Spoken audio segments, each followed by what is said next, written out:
السلام علیکم ورحمۃ اللہ وبرکاتہ نحمدہ ونصلی علی رسولہ الکریم اما بعد اعوذ باللہ من الشیطان الرجیم بسم اللہ الرحمن الرحیم انہ لقرآن کریم فی کتاب مکنون لا یمسہ الا المطہرون صدق اللہ العظیم۔ دوستو، سب سے پہلے آپ حضرات کی خدمت میں ایک تلاوت پیش کرنے والا ہوں۔ آپ اس تلاوت کو سنیں اور اس کے بعد انشاءاللہ اس تلاوت کے بارے میں بات کریں گے۔ اعوذ باللہ من الشیطان الرجیم، بسم اللہ الرحمن الرحیم۔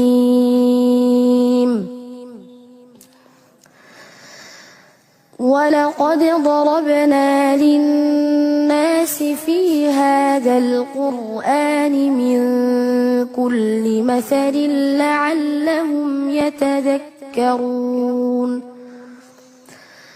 قُرْآنًا عَرَبِيًّا غَيْرَ ذِي عِوَجٍ لَعَلَّهُمْ يَتَّقُونَ۔ اس تلاوت کے اندر ہم لوگوں کو 4 چیزوں کے بارے میں غور کرنا ہے۔ ہم لوگ بارہا قرآن کریم کو آڈیوز کے ذریعے یا اسی طرح ریکارڈنگ کے ذریعے بارہا سنتے رہتے ہیں، لیکن اس میں ایک بات غور کرنے کی ہے کہ یہ جو تلاوت ہو رہی ہے اس کے پیچھے محنت کیا ہوئی ہے، اس کے پیچھے محنت کیا ہوئی ہے، یہ ہم لوگوں کو سمجھنے کی ضرورت ہے۔ آپ حضرات نے ابھی جو تلاوت سنی ہے، اس تلاوت کے اندر 4 چیزیں ہیں۔ اس تلاوت کے اندر 4 چیزیں ہیں۔ پہلا مخارج، دوسرا اعراب، تیسرا حسن صوت اور چوتھا پروقار۔ یہ 4 چیزیں ہیں۔ پہلا مخارج، دوسرا اعراب، تیسرا حسن صوت اور چوتھا پروقار۔ ان 4 چیزوں کو اس کلام کے اندر آپ حضرات کو سننے کو ملے گا۔ سب سے پہلے مخارج کسے کہتے ہیں؟ مخارج کہتے ہیں جو حروف جس انداز کا ہے، جو حروف جہاں سے نکلتا ہے وہ حروف کو وہاں سے نکالنا، تو اسے مخارج کہتے ہیں۔ مخارج یہ مخرج کی جمع ہے۔ تو مخرج کسے بولتے ہیں؟ نکلنے کی جگہ، جو حروف جہاں سے نکلتا ہے اس حروف کو وہاں سے نکالنا، یہ قرآن کریم کی خوبصورتی ہے۔ اس کے اندر 2 چیزیں ہیں، مخارج کے اندر 2 چیزیں ہیں۔ یہاں پر ہم لوگ لکھ کر اسے سمجھنے کی کوشش کریں گے۔ اسے کہتے ہیں مخارج۔ مخارج کے اندر 2 غلطیاں عام طور پر ہوتی ہیں۔ ایک لحن جلی، ایک ہے لحن جلی، ایک ہے لحن خفی۔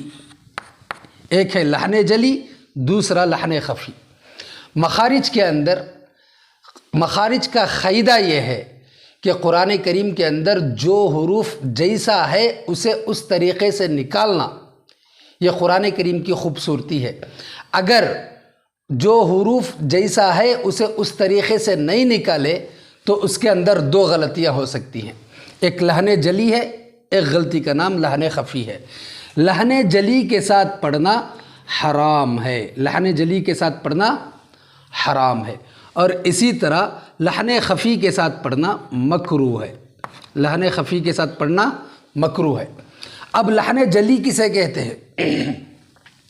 جو مخرج ہے، جو حروف جیسا نکالنا ہے، اگر اس طریقے سے وہ حروف کو نہیں نکالیں گے تو وہاں پر معنی بدل جاتا ہے۔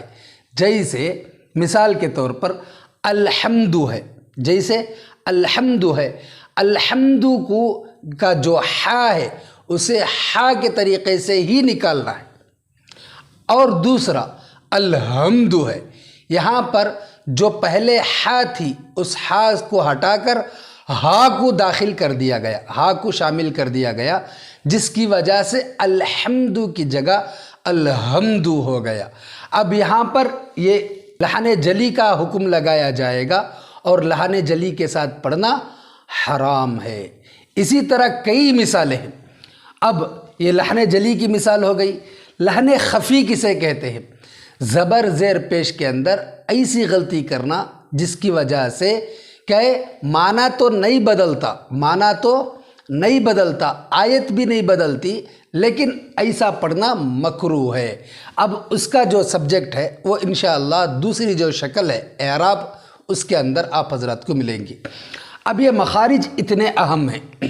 مخارج میں غلطی دو قسم کی ہوتی ہے، ایک لحن جلی، ایک لحن خفی۔ اب اس کا حکم حرام کا ہے، اس کا حکم مکروہ کا ہے۔ تو یہ مخارج کی اہمیت قرآن کریم کے اندر اتنی زیادہ ہے۔ تو مخارج کو پہچانیں گے کیسے؟ مخارج کو پہچانیں گے کیسے؟ کون سا حروف کیسے نکل رہا ہے، اسے پہچانیں گے کیسے؟ تو اس کے لیے ایک آسان مثال ہمارے سامنے یہ ہے کہ جو حروف ہم لوگوں کو نکالنا ہے، جو حروف ہم لوگوں کو نکالنا ہے، اس حروف کے اوپر ہم سکون لگا دیں گے۔ مثال کے طور پر یہ تا ہے، یہ تا ہے، اور اسی طرح یہ با ہے۔ اب تا کا مخرج ہم لوگوں کو معلوم کرنا ہے، تا کہاں سے نکلتا ہے، اسی طرح با کہاں سے نکلتا ہے، یہ ہم لوگوں کو معلوم کرنا ہے۔ تو کیا کریں گے؟ تا کے اوپر سکون دے دیں گے، با کے اوپر سکون دے دیں گے۔ تو اب اسے پڑھنے کا طریقہ کیا ہوگا؟ ب، اسے پڑھنے کا طریقہ ب۔ آسان کرنے کے لیے اس سے پہلے زبر، حمزہ زبر آ، حمزہ با زبر اب۔ اب یہ با کی آواز جہاں جا کر اسٹاپ ہو رہی ہے، جہاں جا کر اسٹاپ ہو رہی ہے، یہ با کا مخرج ہے۔ جیسے اب ب ب، تو یہ با کا مخرج ہے، تو با یہاں سے نکلتا ہے۔ اسی طرح حمزہ تا زبر ات، حمزہ تا زبر ات، تو یہ تا کی آواز جہاں جا کر سٹاپ ہو رہی ہے، جہاں جا کر رک رہی ہے، تو وہ تا کا مخرج ہوگا۔ یہ آپ حضرات کو اگر سمجھ میں آ گیا تو اب مشکل جو الفاظ ہیں، مشکل جو حروف ہیں کیا ہے مخارج کے اندر یا حروف تہجی کے اندر، ہم اس کی مشق کریں گے۔ جیسا کہ ح ہے، جیسا کہ ح ہے، اور اسی طرح عین ہے، اسی طرح عین ہے۔ اب عین کا مخرج معلوم کرنا ہے، عین کا مخرج معلوم کرنا ہے۔ اسی طرح غین ہے، اسی طرح غین ہے، غین کا مخرج معلوم کرنا ہے۔ مخرج یعنی نکلنے کی جگہ۔ غین کہاں سے نکلتا ہے، عین کہاں سے نکلتا ہے، ح کہاں سے نکلتا ہے۔ اسی طرح کیا ہے، وود ہے، اسی طرح وود ہے۔ تو وود کہاں سے نکلتا ہے؟ تو اس کے لیے ہم لوگوں کو ان حروفوں کے اوپر سکون لگانا پڑتا ہے، یہ حروفوں کے اوپر سکون لگانا پڑتا ہے۔ اور اس سے پہلے ہمیں حمزہ زبر آ، حمزہ زبر آ، حمزہ زبر آ، حمزہ زبر آ۔ تو اب یہ عین کی آواز جہاں جا کر رکتی ہے وہ عین کا مخرج، اور اسی طرح غین، غین کی آواز جہاں جا کر سٹاپ ہوتی ہے وہ غین کا مخرج۔ اسی طرح ح کی آواز جہاں جا کر سٹاپ ہوتی ہے وہ ح کا مخرج۔ جیسے حمزہ غین زبر او، او، تو یہ آواز ہماری حلق میں جا کر اٹک رہی ہے، غو، تو یہ غین کا مخرج ہے۔ اسی طرح عین، حمزہ عین زبر ا، حمزہ عین زبر ا، تو یہ عین کا مخرج ہے۔ اسی طرح ح ہے، اسی طرح ح ہے، تو حمزہ ح زبر اح، حمزہ ح زبر اح، تو یہ ح کا مخرج ہے۔ اب اسی طرح واد کا مخرج، حمزہ واد زبر او، تو یہ ہوا پہلا مرحلہ، یہ پہلا مسئلہ جو قرات آپ حضرات نے سنی ہے، اس کے اندر یہ ان چیزوں کی رعایت کی گئی ہے۔ آپ دوبارہ اگر اس آیت کے ان دو آیتوں کو سنیں گے تو آپ حضرات کو سمجھ میں آئے گا۔ پھر اس کے بعد دوسرا مسئلہ، اس کے اندر دوسری جو چیز ہے وہ ہے اعراب، وہ ہے اعراب۔ اعراب کسے بولتی؟ زبر ہے، زیر ہے، پیش ہے، سکون ہے، اور اسی طرح دو زبر ہے، دو زیر ہے، دو پیش ہے، کھڑا زبر ہے، کھڑی زیر ہے، الٹا پیش ہے، اور اسی طرح تشدید ہے، تو اسے بولتی اعراب۔ زبر زیر پیش، سکون، دو زبر دو پیش اور دو زیر، کھڑا زبر کھڑی زیر الٹا پیش، اسی طرح تشدید۔ تو اعراب کا مسئلہ یہ ہے کہ جو حرکت جیسی ہے اسے ویسا مکمل ادا کرنا، اسے ایسے ہی مکمل ادا کرنا۔ اس کے اندر دو چیزیں ہیں، اس کے اندر دو چیزیں ہیں، اعراب کے اندر دو چیزیں ہیں، ایک ہے معروف، دوسرا ہے مجہول۔ ایک ہے معروف، دوسرا ہے مجہول، دوسرا ہے مجہول۔ معروف کسے بولتی؟ معروف بولتی کہ جو حرکت جیسی ہے، جیسا زبر ہے، زیر ہے، پیش ہے، اسے پیور ادا کرنے کی کوشش کرنا۔ جیسے حمزہ زبر آ، حمزہ زیر ای، حمزہ پیش او، حمزہ دو زبر ان، حمزہ دو زیر ان، حمزہ دو پیش ان، حمزہ کھڑا زبر آ، حمزہ کھڑی زیر ای، حمزہ الٹا پیش او۔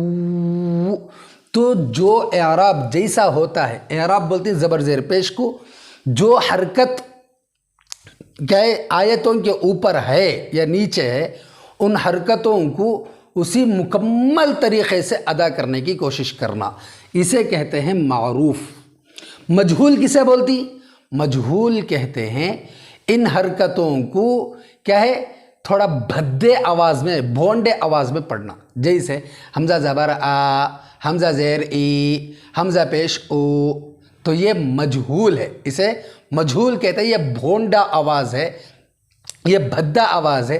اس طرح پڑھنے سے قرآن کریم کی جو تلاوت ہے اس کے اندر خوبصورتی کی جگہ بدصورتی پیدا ہو جاتی ہے، خوبصورتی کی جگہ بدصورتی۔ قرآن کریم کی تلاوت اچھی نہیں نکلتی بلکہ خراب نکلتی ہے۔ تو دوسری چیز اعراب ہے، اس کے اندر دو چیزوں کو غور کرنا ہے، معروف طریقے سے پڑھنا ہے، مجہول طریقے سے نہیں پڑھنا ہے۔ اب تیسری چیز حسن صوت، تیسری چیز حسن صوت۔ حسن صوت، حسن صوت کسے بولتی؟ اچھی آواز میں پڑھنے کی کوشش کرنا۔ ہم میں سے ہر ایک کے اندر دو کوالٹی ہیں، ایک ہمارا بات کرنے کا انداز، ایک ہے ہمارے اندر ایک تو ایک قسم کی سختی ہے اور دوسرا ہمارے اندر نرمی ہے۔